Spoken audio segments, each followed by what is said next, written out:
Resolvi gravar um vídeo falando um pouco dessa nossa quarentena aqui em Londres. Apesar de que muitos estabelecimentos ainda não foram fechados, o governo ainda não deu ordem para fecharem os estabelecimentos, como por exemplo o clube de golfe onde eu trabalho. Fui trabalhar hoje, por sinal, cheguei quase agora e por isso eu resolvi gravar esse vídeo pra vocês. Eu sinceramente, eu tenho falado tanto nesse assunto lá nos meus stories, tenho ouvido também falar, todo mundo, né, tá falando sobre isso, e eu não queria ser mais uma aqui falando sobre essa situação que tá todo mundo vivendo, que é o corona, que é esse vírus. Mas algumas meninas me pediram pra comentar como tá as coisas aqui, e eu sei que se vocês me seguem é porque vocês querem ouvir de mim, é legal a minha opinião. Então, mais uma vez, esse vídeo vai ser um bate-papo, porque eu vou conversar, falar tudo que eu tô pensando, tudo que eu vivi nessa semana aqui em Londres. Eu não preparei bem esse vídeo, simplesmente tava no trabalho, foram surgindo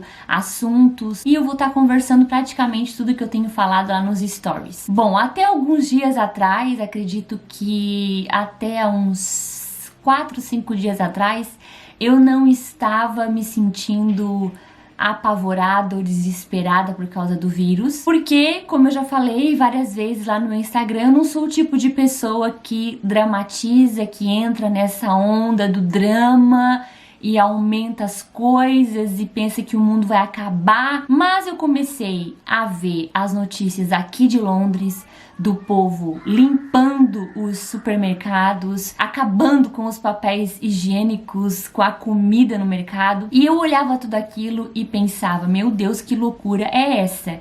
Parecia que era algo muito distante de mim, sabe? Parecia que aquilo não estava acontecendo, não dava para acreditar. Até que eu, há uns 4 dias atrás, ou 3 dias atrás, fui aqui no mercadinho perto da minha casa, do ladinho, mas eu fui com o coração assim, isso aí é brincadeira, não tá assim acontecendo perto de mim, deve estar acontecendo longe aqui da minha casa, em outras cidades aqui na Inglaterra, mas não assim tão perto de mim.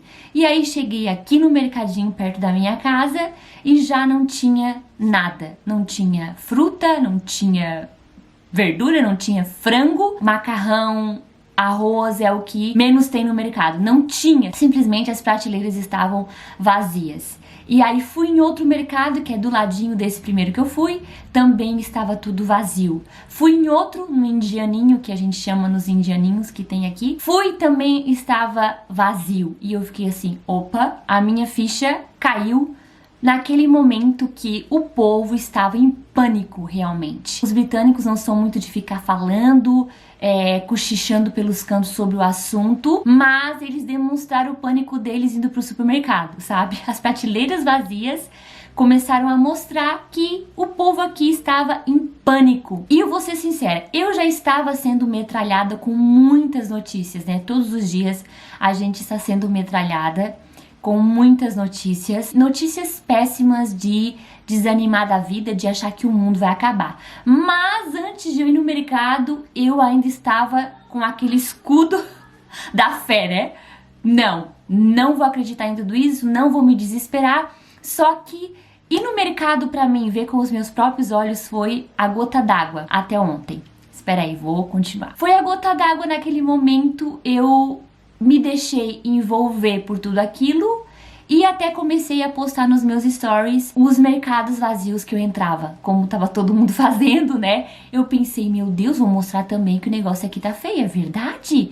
Mostrei e tal, e com isso tudo eu comecei a olhar as notícias que eu já estava recebendo, comecei a olhar elas com uma maneira mais terrível ainda. Eu comecei a entrar em pânico por causa do pânico das pessoas, entende? Na verdade, o vírus não era o pior pra mim. O pior estava sendo o pânico das pessoas. O pânico delas estava me influenciando, porque eu comecei a pensar o quê? Meu Deus, não vai ter comida pra mim? Eu estou tranquila com isso, eu não tô querendo fazer estoque nenhum, mas eu vou ser obrigada a ir pro mercado fazer um estoque pra mim, porque não vai ter comida, entende? Não vai ter comida pra mim. E engraçado que ninguém falou que ia faltar comida. O governo não falou nada. A epidemia estava chegando ainda em Londres. Nós não estávamos como na Itália, que já estava um desespero lá terrível, muitas pessoas morrendo e sendo infectadas com o vírus. Não, estava chegando aqui, a primeira onda, né, de preocupação estava chegando e o povo já estava indo pro supermercado desesperado. Ninguém falou nada, o governo não falou nada, não se ouviu uma notícia dizendo, olha, façam estoque nas suas casas. Nem matérias da Itália, eu particularmente, tá, não vi matérias da Itália dizendo que o povo italiano estava fazendo a limpa nos supermercados. A preocupação do pessoal da Itália era com os mortos, com os leitos. Tava faltando leito, tava faltando hospitais, tava faltando profissionais da saúde para dar conta de tantos doentes, tava faltando equipamento. Era isso o que eu ouvia. Eu em nenhum momento, tá, se você ouviu, beleza, mas eu não ouvi nada que falasse assim, ó, o pessoal da Itália tá correndo para os supermercados. Tanto que eu recebi um monte de mensagens lá no meu Instagram das minhas amigas, né, virtuais, que moram na Itália, ficando assustadas com a reação do povo aqui. Para vocês verem como o pânico envolveu todo mundo aqui de uma forma até meio que diabólica, vamos dizer assim. Então, quando eu tive esse baque de ver aqui no meu próprio supermercado, né, pertinho da minha casa, que era verdade, que havia um pânico geral em todo mundo, o meu olhar sobre as notícias começou a piorar. Eu comecei a enxergar tudo como o fim do mundo. Meu Deus, eu sou a próxima, minha família é a próxima, meu filho, meu marido, minha mãe. Meu Deus, a minha mãe tem quase 65 anos, tá aqui em Londres, chegou agora do Brasil. Eu comecei a pensar em todo mundo, eles são os próximos.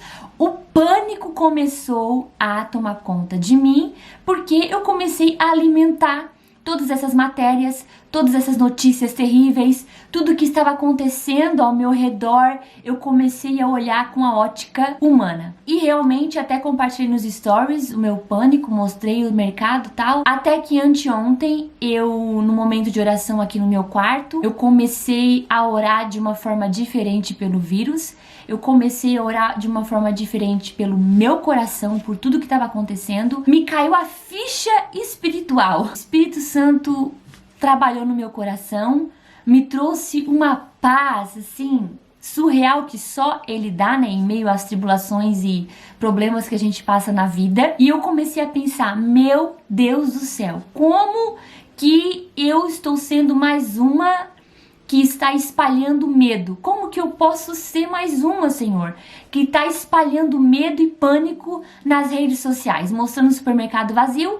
Pra que eu vou ser mais uma a espalhar o medo, se todo mundo tem acesso às notícias, se o que mais tem hoje em dia são sites da nossa própria cidade, do nosso próprio país, contando tudo o que está acontecendo, os números do corona que estão subindo, quem tá pegando, quem não tá. Nós já temos esses acessos disponíveis todos os dias, quando a gente acorda. As notícias estão lá. O mundo não precisa de mais uma pessoa falando coisa ruim do que tá acontecendo. O mundo não precisa de mais uma pessoa proclamando tragédia, destruição, morte, porque já tem sites o suficiente que estão fazendo isso. O nosso papel como igreja é proclamar salvação, é proclamar restauração, é proclamar cura, porque a cura vive em nós. As nossas palavras têm poder, gente. Quantas vezes a gente ouviu sobre isso?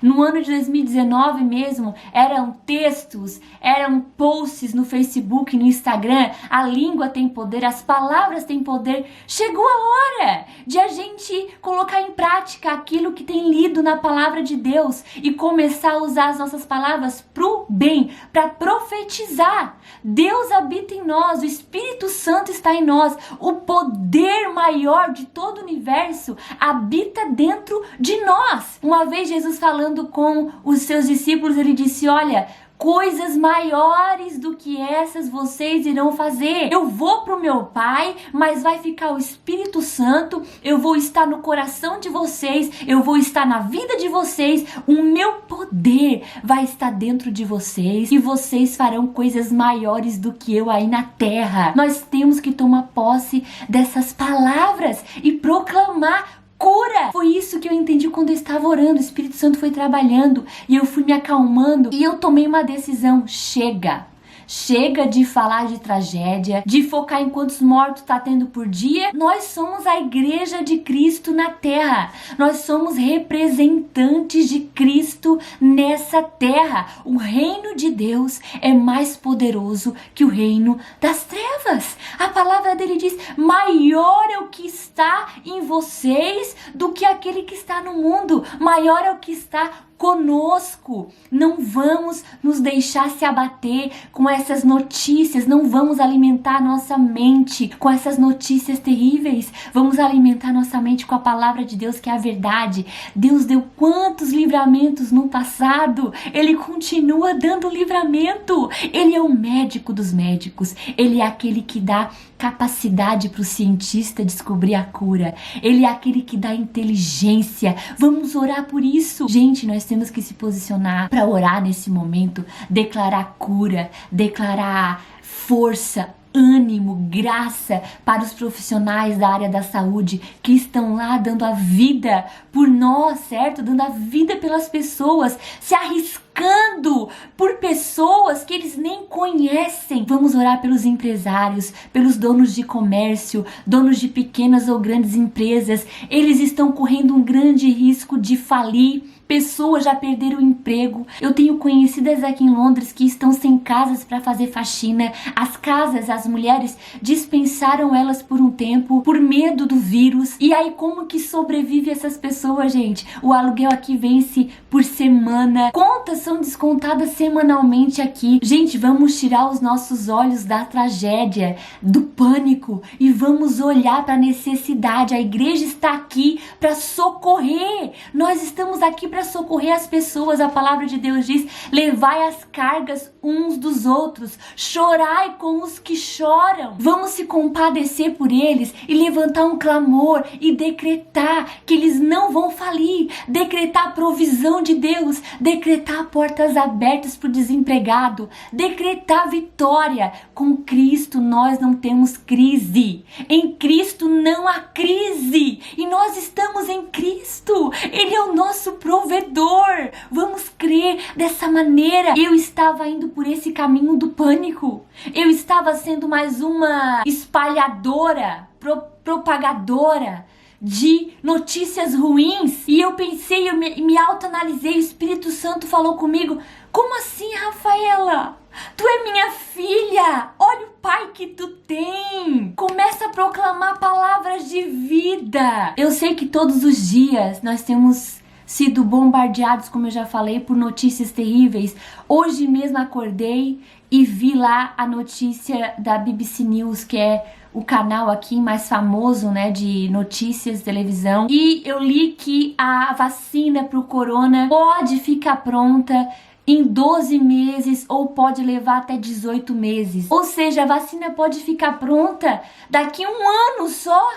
Ou daqui quase 2 anos, gente. Na hora que eu li aquilo, eu já declarei: não, em nome de Jesus, essa vacina vai ficar pronta antes. Em nome de Jesus, Deus vai dar inteligência para os cientistas, especialistas, médicos que estão na função de noite procurando a cura.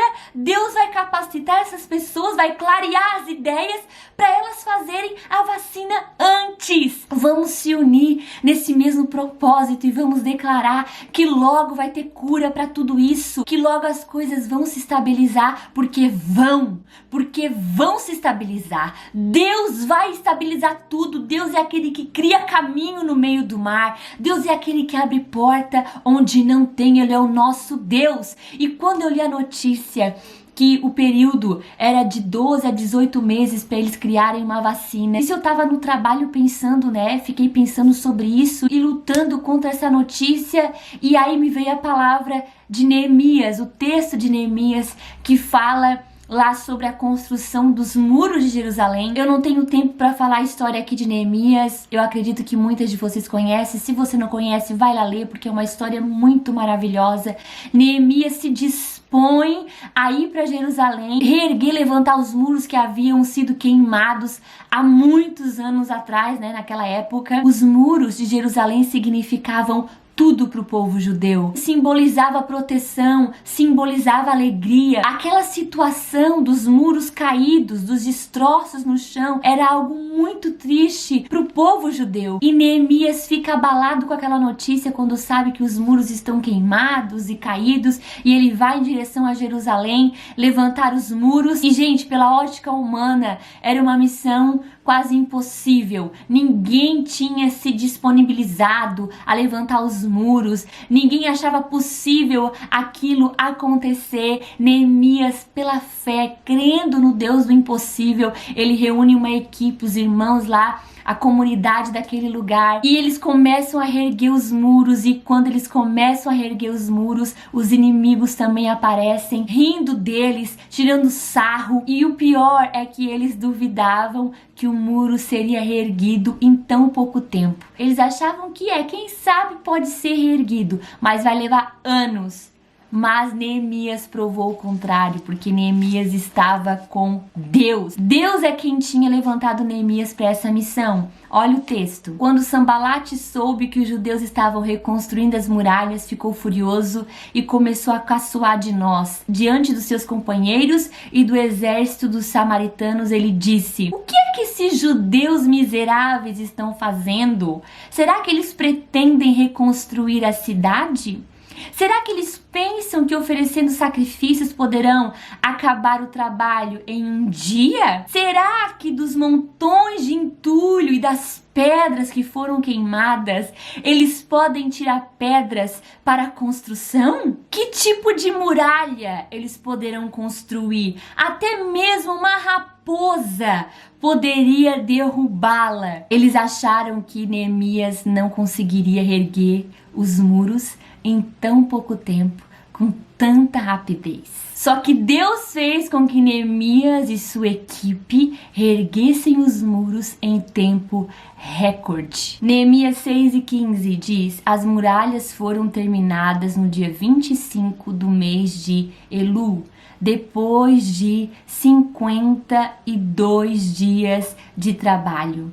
Então os nossos inimigos das nações vizinhas souberam disso e ficaram desmoralizados, porque todos ficaram sabendo que o trabalho havia sido feito com a ajuda do nosso Deus. As muralhas ficaram prontas em 52 dias, nem 2 meses de trabalho, e os inimigos foram envergonhados, viram que Deus os havia ajudado. O nome do Senhor foi glorificado através desse recorde de tempo que eles reergueram as muralhas. E é assim que eu creio sobre a vacina, e é assim que eu creio sobre tudo isso que está acontecendo no mundo. Eu creio que Deus vai capacitar os cientistas especialistas, como eu já falei, que estão na função de descobrir uma vacina, uma cura para esse vírus. Deus vai capacitá-los para que eles encontrem a cura rapidamente, em tempo recorde,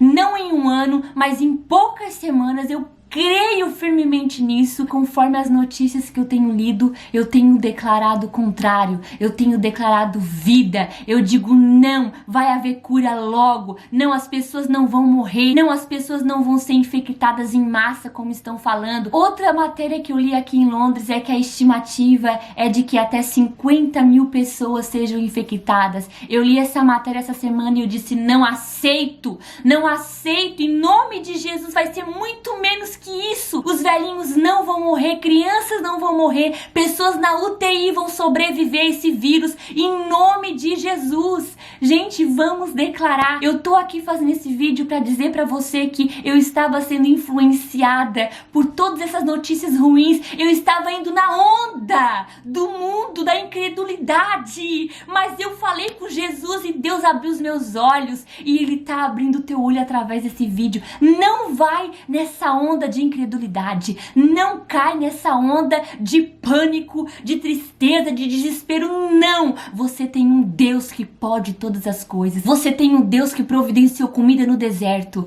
Você tem um Deus que abriu o mar vermelho e o povo passou a seco pelo Mar Vermelho. Esse é o nosso Deus e é nele, na palavra dele, que nós temos que crer. Vamos usar nossa boca para proclamar a paz, a esperança, o amor, porque é isso que Cristo gera no nosso coração.